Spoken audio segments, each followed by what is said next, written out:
Hello everyone. आज हम कक्षा 10 के पाठ्यक्रम में सम्मिलित कविता पर्वत प्रदेश में पावस पढ़ेंगे। ये कविता कवि सुमित्रानंद पंत द्वारा रचित है, जो कि एक प्रमुख छायावादी कवि है।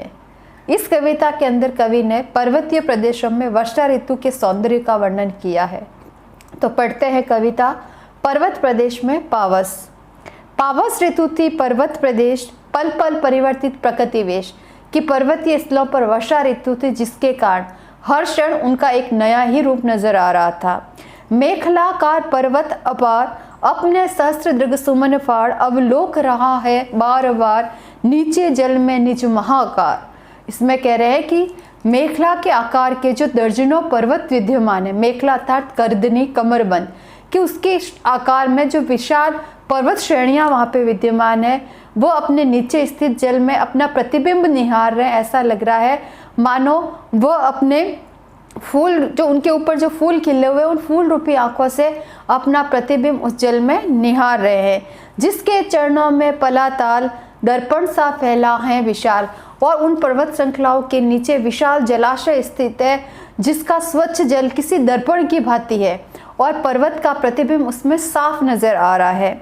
गिरी का गौरव गाकर झरझर, मन में नस नस उत्तेजित कर, मोतियों की लड़ियों से सुंदर झड़ते हैं झाग भरे निर्जर। निर्जर कहते हैं झरनों को, कि उन पर्वतों पर जो अनेकों झरने बहते हैं, उन झरनों का शोर सुनकर ऐसा लगता है मानो वो उन पर्वत श्रृंखलाओं के गौरव को गा रहे हो, उन पर्वत श्रृंखलाओं की सुंदरता का वर्णन अपने शब्दों के माध्यम से कर रहे हैं। आगे है, गिरिवर के उठ से उठ उठकर उच्च आकांक्षाओं से तरुवर है, झांक रहे नीरव नभ पर, अनिमेष अटल कुछ चिंता पर।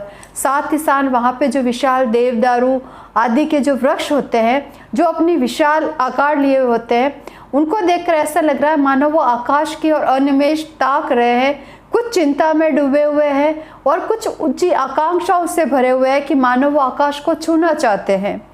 उड़ गए अचानक लोभ उधर, फड़का अपार पारद के पर। यहाँ पे पारद जो है बादल के लिए कहा है, कि अचानक से ऐसे लगा मानो जो सारी पृथ्वी है, जो सारे आसपास के दृश्य है, वो कहीं गायब से हो गए। क्योंकि अचानक से तेज वर्षा प्रारंभ हो गई, और जब तेज वर्षा प्रारंभ हो गई तो एक अदृश्यता छा गई, सामने का दृश्य नजर नहीं आ रहा है। इसीलिए कह रहे हैं कि ऐसा लग रहा है कि भूतर मतलब अर्थात पर्वत मानो कहीं उड़ गया है। कैसे?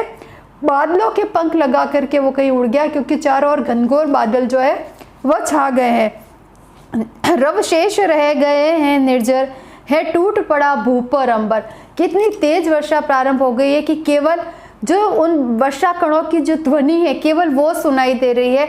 इसके अतिरिक्त न कुछ दिखाई दे रहा है, न कुछ सुनाई दे रहा है। दस गए धरा में सवे शाल, उठ रहा धुआं जल गया ताल, यूं जलदयान में विचर विचर था इंद्र खेलता इंद्रजाल। कि ऐसा लग रहा था कि मानो वो जो विशाल वृक्ष थे, वो विशाल वृक्ष किसी डर के कारण पृथ्वी में समा चुके हैं, और जो झरने तेज गति से प्रवाहित हो रहे हैं वर्षा के कारण, उससे जो नीचे जलाशय है उसमें एक धुआं सा उठता हुआ नजर आ रहा है, जो ऐसा लग रहा है मान लो उस जलाशय में भी आग लग गई है।